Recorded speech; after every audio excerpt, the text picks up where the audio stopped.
How do I find cross-references for a particular Bible verse? So that's a great question. How do you do that? I'm going to suggest to you there's 4 ways that you should think about doing that. The first is simply memory. And what I mean by that is, as you read a verse and you're evaluating what it means, you may think of another verse. So you may read a verse about grace and it reminds you of another verse about grace. So one of the first ways that you evaluate what is the relevant cross-reference for a particular verse is what are verses that immediately come to mind, and look at those. The second way is many of you may have Bibles that have a center column that have references contained in the center column. That's a second way that you can find cross-references. So that's a second opportunity. I don't find that one to be particularly helpful myself, but that's one way.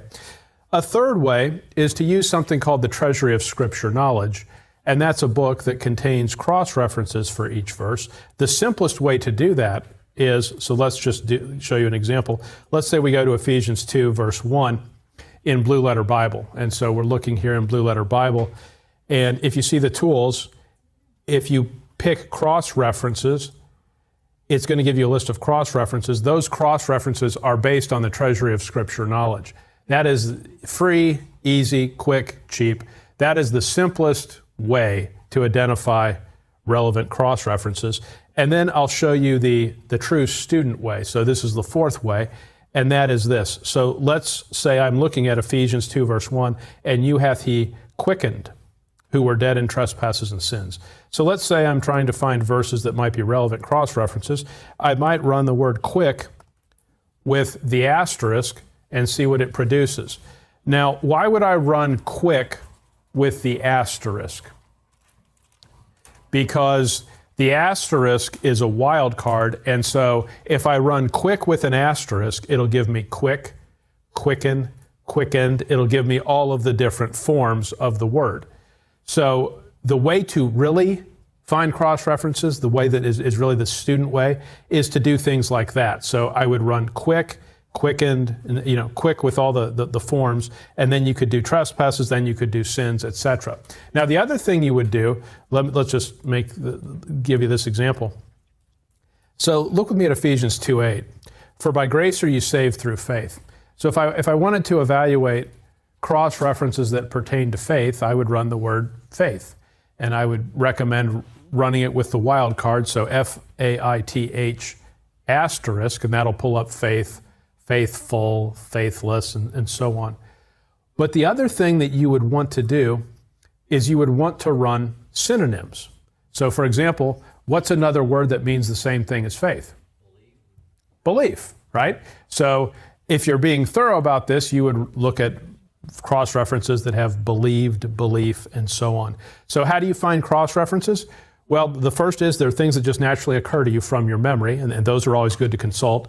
Second is sometimes the center column of a study Bible will have references. Third is the Treasury of Scripture Knowledge. The easiest way to access that is Blue Letter Bible. The fourth is to run the search like that I just showed you. Now, those are ways to identify possible cross-references. But what do you then have to do? You have to read them all, and you have to evaluate which ones actually provide understanding.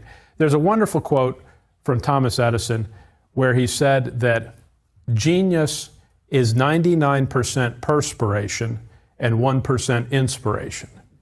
And the point is, how do you come to understand things? Well, you study, you pursue a lot of dead ends, and then eventually you learn things. He may have had another quote that was something like this. What he did at first is he learned 2,000 ways not to make a light bulb. Meaning, what do you figure out immediately the first time, oh, here is the answer and I'm done. It typically doesn't work that way. Well, the same thing with Bible study. As you're trying to figure out what are the relevant cross-references that give clarity to this, sometimes it's not the first cross-reference you turn to. So you have to turn to cross-reference after cross-reference after cross-reference till you find the ones that bring light. That's why Ecclesiastes says much study is a weariness of the flesh. Being a student requires time, effort, etc.